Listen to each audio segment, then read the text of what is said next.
Hi welcome back. ಇವತ್ತೇನು special ಏನಂದರೆ ಜೋಳದ ರೊಟ್ಟಿ ಪುಂಡಿ ಪಲ್ಯ.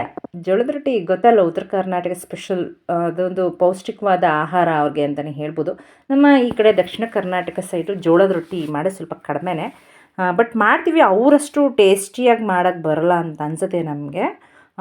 ಬನ್ನಿ ಈಸಿ ಮೆಥಡಲ್ಲಿ ಹೇಗೆ ಅಂತ ಹೇಳ್ಕೊಡ್ತೀವಿ. ಯಾರಿಗೆಲ್ಲ ಈ ವಿಡಿಯೋ ಇಷ್ಟ ಆಯಿತು ಪ್ಲೀಸ್ ಲೈಕ್ ಮಾಡಿ, ಶೇರ್ ಮಾಡಿ, ಕಮೆಂಟ್ ಮಾಡಿ, ಸಬ್ಸ್ಕ್ರೈಬ್ ಆಗೋದಂತೂ ಮರಿಬೇಡಿ. ಬನ್ನಿ ಬನ್ನಿ ಬೇಗ. ಅದಕ್ಕೆ ಒಂದು 1/4 kg ಆದಷ್ಟು ಜೋಳದ ಹಿಟ್ಟನ್ನು ತಗೊಂಡಿದ್ದೀನಿ. ನಂತರ ಅದಕ್ಕೆ ಸ್ವಲ್ಪ ಬಿಸಿನೀರನ್ನು ಕಾಯೋದಕ್ಕೆ ಇಡೋಣ. ಸ್ವಲ್ಪ ಹಿಟ್ಟನ್ನು ಹಾಗೆ ಎತ್ತಿಟ್ಕೊಳ್ಳೋಣ. ನಂತರ ಇದನ್ನು ಸ್ವಲ್ಪ ಸ್ಲ್ಯಾಬಲ್ಲೇ, ಅಂದರೆ ಪಾತ್ರೆಯಲ್ಲಿ ಬೇಡ, ಸ್ಲ್ಯಾಬಲ್ಲೇ ಇದನ್ನು ರೊಟ್ಟಿ ಹದ ಮಾಡ್ಕೊಳ್ಳೋಣ ಅಂತ. ನಂತರ ಇದು ನಮ್ಮ ಉತ್ತರ ಕರ್ನಾಟಕದ ಫ್ರೆಂಡ್ ಜೊತೆ ಸೇರಿ ರೊಟ್ಟಿನ ಮಾಡ್ತಾಯಿದ್ದೀವಿ, ಇಬ್ಬರು ಸೇರಿ ಕೂಡ.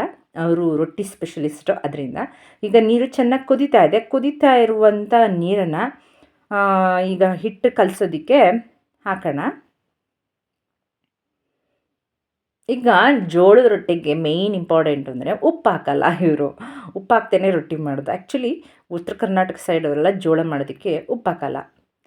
ಈಗ ನೋಡಿ ಎಷ್ಟು ನೀರು ರಿಕ್ವೈರ್ಡ್ ಇರುತ್ತೆ, ಬೇಕು ಅಂತ ಅನಿಸುತ್ತೆ ಅಷ್ಟಕ್ಕೆ ನೀರನ್ನು ಹಾಕ್ತಾ ಇರಬೇಕು. ನಂತರ ಇದನ್ನು ಹಿಟ್ಟನ್ನು ನೋಡಿ ಇದೇ ಥರ ಗಂಜಿ ಥರ ಮಾಡ್ಕೊಂಡು ಈಗ ಸ್ವಲ್ಪನೇ ಮಿಕ್ಸ್ ಮಾಡ್ಕೊಳ್ಳೋದು. ಹಾಗೆಯೇ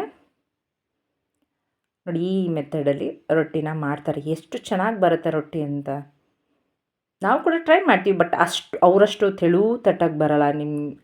ಉತ್ತರ ಕರ್ನಾಟಕದವರು ಅಷ್ಟು, ನಮಗೆ ಈ ದಕ್ಷಿಣ ಕರ್ನಾಟಕದವ್ರಿಗೆ ಜೋಳದ ರೊಟ್ಟಿ ಹಾಕಕ್ಕೆ ಬರೋ. ಬಟ್ ಆಗ್ತಾ ಅಂದರೆ ಪ್ರಾಕ್ಟೀಸ್ ಮಾಡ್ತಾ ಬರುತ್ತೆ.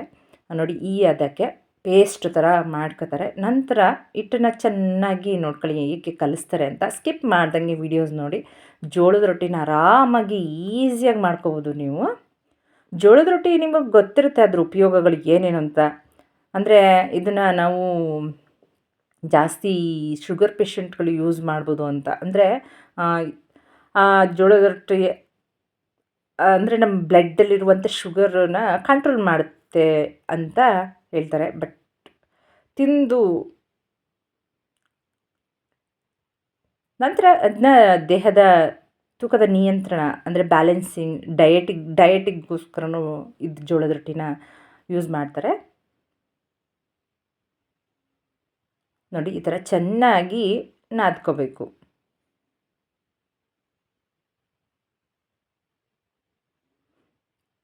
ಅಂದರೆ ಇದು ವೆಯ್ಟ್ ಲಾಸ್ಗೆ ಸಹಾಯ ಮಾಡುತ್ತೆ ಅಂತ ಹೇಳ್ಬೋದು. ಅಂದರೆ ಇದರಲ್ಲಿ ಹೈ ಫೈಬರ್ ಇರುತ್ತೆ, ಪ್ರೋಟೀನ್ ಜಾಸ್ತಿ ಇರುತ್ತೆ. ಅದರಿಂದ ಇದನ್ನು ನಾವು ಒಂದು ಡಯಟಿಂಗ್ ಆಗಿ ಯೂಸ್ ಮಾಡ್ಬೋದು. ಆದರೆ ಇದು ಪದೇ ಪದೇ ಹಸುವಾಗೋದನ್ನು ತಡೆಯುತ್ತೆ ಅಂತಲೇ ಹೇಳ್ತಾರೆ. ಆಮೇಲೆ ಇದು ಡೈಜೆಷನ್ ಪವರ್ ತುಂಬಾ ಇಂಪ್ರೂವ್ ಮಾಡುತ್ತೆ. ಅಂದರೆ ಇದರಲ್ಲಿ ಜಾಸ್ತಿ ನಾರಿನಂಶ, ಅಂದರೆ ಫೈಬರ್ ಜಾಸ್ತಿ ಇರೋದ್ರಿಂದ ಕಾನ್ಸ್ಟಿಪೇಷನ್ ಆಗೋದಿಲ್ಲ. ಅಂದರೆ ಆಮೇಲೆ ಇದು ಗ್ಯಾಸ್ಟ್ರಿಕ್ ಆಗೋದಿಲ್ಲ. ಜೀರ್ಣಕ್ರಿಯೆ ಜಾಸ್ತಿ ಆಗುತ್ತೆ, ಅಂದರೆ ಜೀರ್ಣಕ್ರಿಯೆ ಶಕ್ತಿಯನ್ನು ಜಾಸ್ತಿ ಮಾಡುತ್ತೆ ಅಂತ. ನೋಡಿ ಇದೇ ಥರ ಹಿಟ್ಟನ್ನು ಚೆನ್ನಾಗಿ ನಾದ್ಕೋಬೇಕು.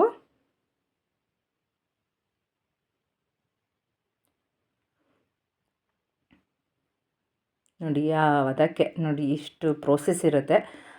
ಜೋಳದ ರೊಟ್ಟಿ ತಟ್ಟೋದು ಬೇಯಿಸೋದು ಸ್ವಲ್ಪ ಈಸಿ. ಈ ಥರ ಹಿಟ್ಟನ್ನು ಹದ ಮಾಡ್ಕೊಳ್ಳೋದಿದೆಯಲ್ಲ, ಸ್ವಲ್ಪ ಟೈಮ್ ಹಿಡಿಯುತ್ತೆ ಇದು. ನಾನು ಹೇಳ್ದಾಗೆ ನೀವು ವೀಡಿಯೋಸ್ ಎಲ್ಲೂ ಸ್ಕಿಪ್ ಮಾಡ್ದಂಗೆ ಇದನ್ನು ತುಂಬ ಲಾಂಗ್ ಆಗಿರುತ್ತೆ ನೋಡ್ಕೊಳ್ಳಿ. ನೋಡಿ ಈ ಥರ ಹಿಟ್ಟನ್ನು ಚೆನ್ನಾಗಿ ನಾದ್ಕೋಬೇಕು. ಆಮೇಲೆ ಜೋಳದ ರೊಟ್ಟಿ ತಿನ್ನೋದ್ರಿಂದ ಅದರಲ್ಲಿ LDL ಕೊಲೆಸ್ಟ್ರಾಲ್ ಇರೋದ್ರಿಂದ ನಮಗೆ ದೇಹದಲ್ಲಿರುವ ಕೆಟ್ಟ ಕೊಲೆಸ್ಟ್ರಾಲನ್ನು ಕಡಿಮೆ ಮಾಡುತ್ತೆ. BP ಶುಗರ್ ಪೇಷಂಟ್ಗೆ ಆಲ್ಮೋಸ್ಟ್ ಅಲ್ಲಿ ಒಳ್ಳೆಯದೇ ಜೋಳದ ರೊಟ್ಟಿ. ಅಂದರೆ ಆಮೇಲೆ ಅನೇಮಿಯಾ, ಅಂದರೆ ರಕ್ತಹೀನತೆ ಇರೋರಿಗೂ ಕೂಡ ಇದು ಒಳ್ಳೆಯದು ಅಂತಲೇ ಹೇಳ್ತಾರೆ. ಅಂದರೆ ಐರನ್ ಜಾಸ್ತಿ ಇರುತ್ತೆ, ಕಾಪರ್ ಕೂಡ ಜಾಸ್ತಿ ಇರುತ್ತೆ.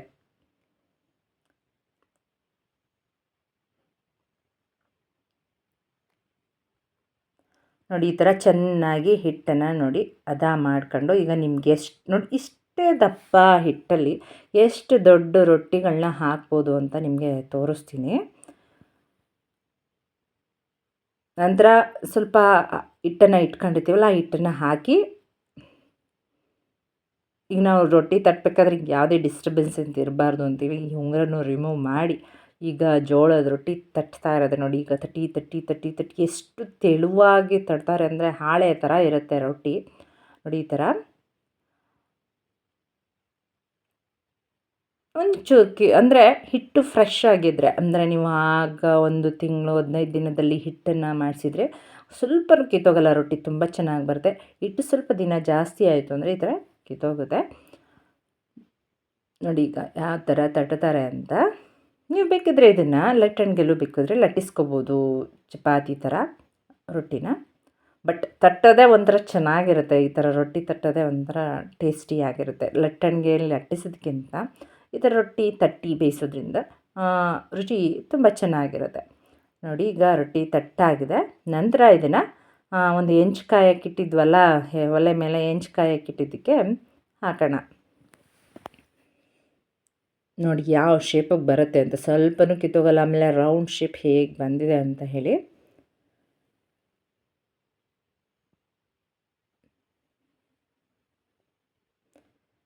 ಈಗ ರೊಟ್ಟಿ ತಟ್ಟಿ ತಟ್ಟಿ ತಟ್ಟಿ ಒಂದು ಹದ ಬಂತು. ಈಗ ರೊಟ್ಟಿ ತಟ್ಟಿರುವಂಥ ರೊಟ್ಟಿನ ಹೆಂಚು ಕಾಯಕ್ಕಿಟ್ಟಿದ್ವಲ್ಲ, ಈಗ ಹೆಂಚು ಕಾಯಕ್ಕಿಟ್ಟಿದ್ದಕ್ಕೆ ಹಾಕಾಯಿತು. ನಂತರ ಇದ್ರ ಮೇಲೆ ಹಿಟ್ಟೆಲ್ಲ ಹೋಗಲಿ ಅಂತೇಳಿ ಬಟ್ಟೆಲಿ ಸವರಬೇಕು. ಅದು ಸ್ಕಿಪ್ ಆಗಿದೆ, ವೀಡಿಯೋ ಸವರಿದ್ದೀನಿ. ಬಟ್ ಈಗ ಇನ್ನೊಂದು ರೊಟ್ಟಿ ಹಾಕ್ತೀವಲ್ಲ ಅದರಲ್ಲಿ ಬರುತ್ತೆ ನೋಡಿ. ಈಗ ಎಲ್ಲ ಕಡೆ ರೊಟ್ಟಿಯನ್ನು ಚೆನ್ನಾಗಿ ಬೇಯಿಸಿ ನೋಡಿ. ಈ ಅದಕ್ಕೆ ರೊಟ್ಟಿನ ಬೇಯಿಸ್ಕೊಂಬಿಡೋಣ. ಈಗ ರೊಟ್ಟಿನ ಒಂದು ಕಡೆ ತೆಗೆದಿಡಿ. ಈಗ ಇನ್ನೊಂದು ರೊಟ್ಟಿ ಯಾವ ರೀತಿ ಅಂತ ನೋಡಿ, ಈ ರೀತಿ ಬಡ್ದು ಆಮೇಲೆ ಈ ರೊಟ್ಟಿನ ನೀವು ಒಂದು ವಾರ ಇಟ್ಟರೂ ಏನೂ ಆಗೋಲ್ಲ.